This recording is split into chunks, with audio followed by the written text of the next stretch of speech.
pagi, Pak.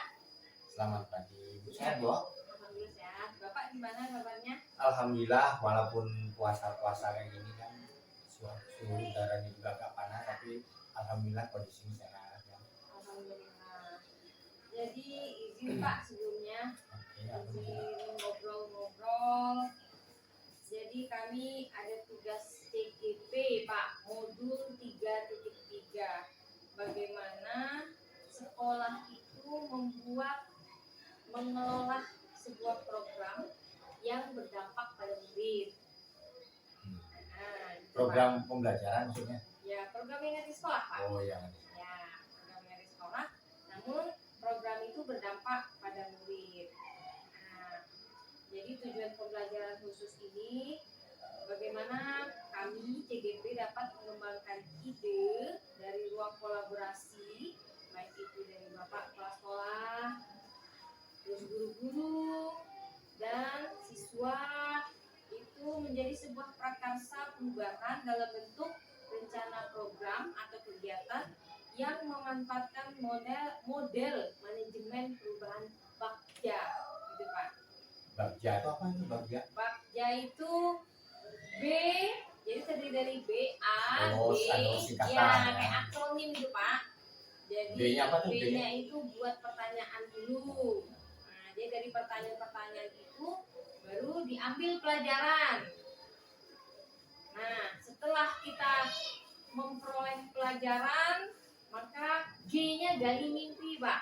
Nah, dari pelajaran tadi, kira-kira mau dibuat program apa? Mimpi apa yang mau kita masukkan di situ? Lalu dijabarkan rencana, dibuat rencananya. A-nya baru atur eksekusi. Nah, Bagus aksi ya, nyatanya. Bagja. Ya, Bagja, Pak. Nah, di sini Pak, saya ada satu program. Jadi sebelum masuk ke dalam program itu kita mulai ke pertanyaan Bagja tadi Pak. Tapi di sini dalam wawancara ini baru dua Pak, B-nya dan A, buat pertanyaan dan ambil pelajaran.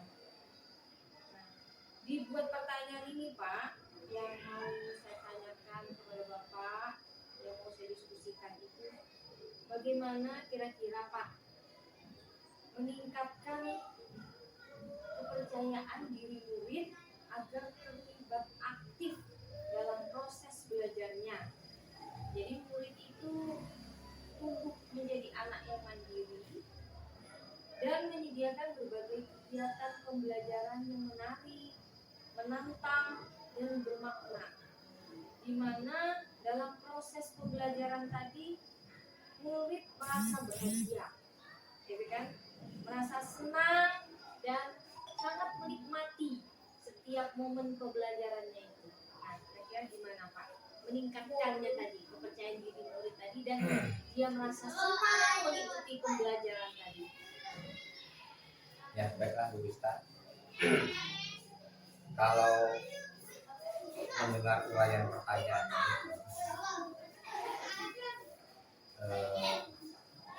saya menjadi lebih percaya diri kalau permasalahannya itu biasa dari anak. Maksudnya begini. Jadi anak itulah yang punya gagasan ya, terus dilontarkan dalam bentuk diskusi misalnya kan kepada gurunya. Misalnya contoh begini, Bu, Bapak misalnya kan kelas kita ini ditaruh kembang-kembang atau bunga-bunga biar kelihatan indah misalnya kan itu kan. Nah artinya ide itu munculnya dari siswa gitu loh. Nah guru kan begitu dengan ide siswa itu jangan langsung pesimis atau apa kan, tetapi kita angkat menjadi sebuah sebuah masalah yang nanti akan kita kerjakan bersama-sama dalam bentuk program bersama gitu. Nah artinya ide itu munculnya dari siswa gitu. Gurunya melibatkan siswa lain dalam bentuk kekeluargaan dan sebagainya, apalagi ada dibantu misalnya beberapa orang wali murid, saya rasa dukungan itu akan makin besar gitu. Nah jadi artinya kita harus percayakan kepada siswa kita itu untuk dilatih secara dini maksudnya untuk belajar mengemukakan ide-idenya gitu. Bentuk apapun gitu. Jadi mulai sekarang anak-anak itu jangan kita anggap anak kecil lagi gitu kan. Anak-anak yang sudah punya wawasan, ya mungkin bisa saja loh dia mereka nengok gambar-gambar di mana gitu loh. Nengok-nengok di TV atau apa, televisi atau internet dan sebagainya kan, idenya muncul seperti itu kan positif kan. Nah bagi kami sebagai pimpinan itu hal yang seperti itu akan sangat kami dukung sekali, apalagi melatih anak untuk belajar kreativitas dia dulu. Makanya kan seperti itu menurut pandangan kami kan. Nah terus bagaimana menurut pandangan kita sebagai guru pembimbing ya silakan nanti kita ya setuju sekali Pak. Jadi dalam pembelajaran kami ini ada 3 tahapan dalam pengelolaan program yang dapat berbeda. Itu ada voice, jadi suara, jadi pendapat ini sudah Bapak sampaikan tadi memang bermula dari peserta didik gitu kan. Nah jadi mereka itu diskusikan bersama-sama, lalu mereka yang memilih dan pilihan eksekusi apa gitu kan. Nah kalau mereka yang suaranya dari mereka dan mereka pelaksananya itu akan mereka rasakan dan kepemilikannya ya. Nah, pertanyaan selanjutnya Pak, tadi kan kita sudah menyepakati Pak, idenya itu dari siswa, yang pelaksanaan juga peserta didik, gitu kan, sehingga dia merasa nyaman, merasa memiliki, gitu kan Pak ya. Nah, kira-kira program atau kegiatan apa Pak yang bisa kita terapkan dalam meningkatkan kepercayaan diri murid agar terlibat aktif gitu Pak dalam proses belajarnya secara mandiri dan kegiatan tersebut menarik, menantang, bermakna. Terima kasih. Jadi kalau menurut kami ya yang kita mulai dari hal yang sederhana dulu ya. Nah, bagaimanapun juga kalau memulai sesuatu itu kita harus memikirkan jangan hanya sampai pada program tapi actionnya gitu kan. Action itu maksudnya dikerjakan gitu. Nah tetapi dalam beberapa kasus kalau actionnya itu terlalu berat ya kan kebanyakan berarti di tengah jalan gitu kan. Nah menurut kami pandangan kami sebagai pimpinan coba kita mulai dari yang contohnya sederhana gitu kan. Contoh sederhana itu misalnya begini lah, kita tahu kalau kelas itu sekarang ini kan orang sudah mulai mengarah kepada ruangan belajar itu menjadi tempat kedua rumahnya kan. Jadi bagaimana caranya menciptakan suasana rumahnya itu yang nyaman gitu. Nah jadi mungkin sasaran pertamanya itu yang kita arahkan kepada anak kita kan, terutama siswa yang nanti akan dilibatkan dalam program ini kan. Nah, tapi tentunya harus mereka punya apa ya, kayak seperti contoh gitu, seperti gambaran. Nah, misalnya dalam hal ini misalnya dia harus apa namanya kunjungan dulu ke daerah tertentu atau ke kelas-kelas lain kan supaya mengamati gitu. Nah, tapi dengan cara demikian saya yakin ide-ide yang akan muncul setelah mereka mengadakan pengamatan di beberapa kelas tadi akan dituangkan melalui rapat kecil gitu sebenarnya. Nah, seperti itu lah. Jadi kita mulai dari yang kecil dulu, tapi targetnya kita baru melaksanakan. Nah bermula dari itu dulu. Kita belajar dari yang seperti itu. Lalu nanti tahap berikutnya baru ke arah yang itu lebih dalam lagi. Itu menurut saya. Kalau menurut itu gimana? Nah, ini Pak. Jadi saya lihat prakar satu bahan Pak. Oh ya. Prakar satu bahan ini jika Bapak setuju semuanya setuju itu ada program namanya Jumat Seroja. Oh, Jumat Seroja. Jumat tuh hari ya? Ya. Hari Jumat misalnya. Jumat itu Serojanya kami ini dikerjakan dari Jumat. Kerjanya itu akronim Pak. Oh akronim. Akronim dari S E ekonomi. Ya. Ro-nya rohani, Rohani. J-nya sini ada 3 aktivitasnya Pak. Sehat. Jadi sehat ekonomi, sehat rohani, dan sehat jasmani. Sehat ekonomi di sini Pak, gimana Pak kira-kira kalau kita mengadakan market day setiap hari Maksudnya, Jumat? tiap Jumat itu semua kelas ya? Ya, jadi setiap kelas itu diberi kesempatan Belajar. ya kan? Jadi anak di situ Pak belajar melatih kewirausahaan. Nah, itu kan. Dagang ciri-ciri gitu kan? Ya, jadi tapi kan kalau biasanya market day itu kan dia adakan sebagai P5. Sebentar, sebelum saya lanjutkan, kita nanya dulu. Kalau misalnya ekonomi itu kan mengarah kepada market itu pasar, jadi jualan gitu maksudnya. Iya Pak. Nah, maksudnya jualan apa gitu dari perusahaan itu? Jadi Apa? bebas Pak. Jadi anak tersebut diberi kesempatan memilihkan diri Pak. Jadi dialah yang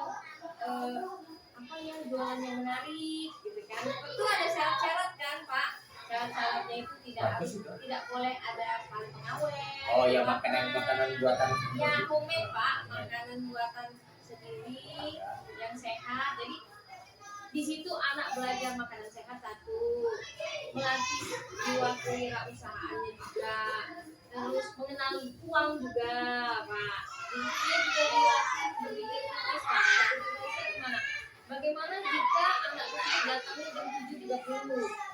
Apakah laku jualannya? Datang jam 7.30 biar sebelum ini gitu kan? Jadi market dia itu sebelum masuk ya? Ya, Sebelum masuk. sebelum masuk dan setelah aktivitas senam, gitu kan? Nah, setelah itu Pak ya? Anak juga dilatih berpikir kritis, kira-kira jualan yang laku itu apa gitu kan Pak? Nah, itu Pak. Laku dan murah. Murah begitu Pak. Karena dia pasarnya kan anak-anak, banyak duitnya terbatas. Tapi kalau bisa harus ada uang. Iya. Sedikit. Jajaran juga itu namanya berdagang itu kalau gitu. Ya Pak. Nah, terus pro-nya lagi Pak. Ya, jadi ada infak ya, pembinaan iman dan takwa setiap hari Jumat. Nah, di sini Pak, gimana kalau kita ada literasi asal husnanya? Jadi kita bagi kelas. Kalau setiap tahun, setiap minggu anak-anak itu literasi asmaul husna, otomatis hafal kan Pak? Ya, asal konsisten. Itu yang pertama. Terus kegiatan pidato, sholawat semuanya siswa yang melakukan, bukan guru Pak. Jadi kegiatan itu jadi siswa itu dilatih membuat sebuah penampilan. Ini melatih kepercayaan diri kan Pak? Ya kan? Melatih kepercayaan diri. Terus program pidato apa yang mau ditampilkan, itu ada literasinya Pak. Gitu kan? Ya, cari pidato yang mau disampaikan. Ya kan? Ya. Cara bergantian gitu ya. Ya, jadi digilir per kelas Pak. Misalnya hari ini 6 A, terus minggu depan B, kita selanjutnya 5A gitu Pak. Jadi aktivitas di hari Jumat itu memang dari anak untuk anak. Jadi ya di samping itu kan perlu juga lah, karena anak-anak ini walaupun bagaimana kan mereka tuh berbicara di depan umum itu sama dengan guru juga kan kalau nggak pernah latihan Ya, kan melatih ya Pak, Melatih, ya, melatih kan? berkomunikasi. jadi diberi kesempatan untuk berliterasi lah sekarang kan Ya. anak-anak. Terus, Bagus itu Bu. terus hajanya itu senja Pak, senam Senam jasmani. jasmani. Ya, jadi di situ anak-anak di sini ada satu senam yang wajib Pak. Namanya senam anti bullying, ya kan? Karena kan bullying sekarang parah Pak. Ya. Nah, itu salah satu gimana Pak, satu program kita. Kan anak mungkin lebih paham jika dengan lagu, gitu kan? Dengan lagu dan gerakan, jadi lebih meresap. Nah kalau dengar penjelasan Ibu tadi bagus sekali. Soalnya begini ya, pendidikan atau sekolah itu merupakan pusat dari kebudayaan dan pendidikan ya. Nah, kita kembali kepada fungsi dari sekolah itu, karena begini, melatih kebiasaan itu memang sebagian utamanya di keluarga, tetapi kalau di keluarga itu mereka kurang mendapat apresiasi. Nah, tapi dengan adanya kegiatan di sekolah, otomatis karena itu dapat apresiasi pertama dari kawan-kawannya yang ada yang berkenan, ada yang suka. Anak itu kan pada dasarnya minta dipuji. Nah, jadi dari anak ke anak kemudian yang melaksanakan bagaimana dengan sendirinya mereka mempunyai keyakinan, mempunyai perasaan percaya diri untuk belajar mandiri sekaligus dapat apresiasi dari teman-teman. Nah, saya sangat mendukung sekali. Nah, mudah-mudahan apa namanya ini gagasan ibu ini nanti bisa coba kita diskusikan lagi dengan kawan-kawan lain kan. Nah, itu mungkin pandangan saya sebagai pimpinan ya. Terus tadi ini Ya, jadi itu aja Pak. Nanti kita akan ke tahapan berikutnya Pak, yaitu B, gali bukti, lalu jabarkan rencana, baru nanti kita atur eksekusinya Pak. ya kalau bisa jangan lama-lama akan saya ingin dengar juga hasilnya kan. Oke, siap Pak, siap Pak. Nah, mudah-mudahan ini bisa kami dukung dari sekolah juga kan, karena bagaimanapun juga potensi dari kawan-kawan kita, dari guru-guru, kemudian dari siswa juga sekarang ini kan sudah mulai terbangun nih. Nah, saya berharap ke depannya itu nanti kepala sekolah itu bukan lagi menjadi tempat bertanya, tapi kepala sekolah itu hanya apa ya, sebagai eksekutornya lah katakan, tapi selanjutnya mungkin itu dari kawan-kawan semua dari stakeholder yang ada. Mungkin itu saja Bu yang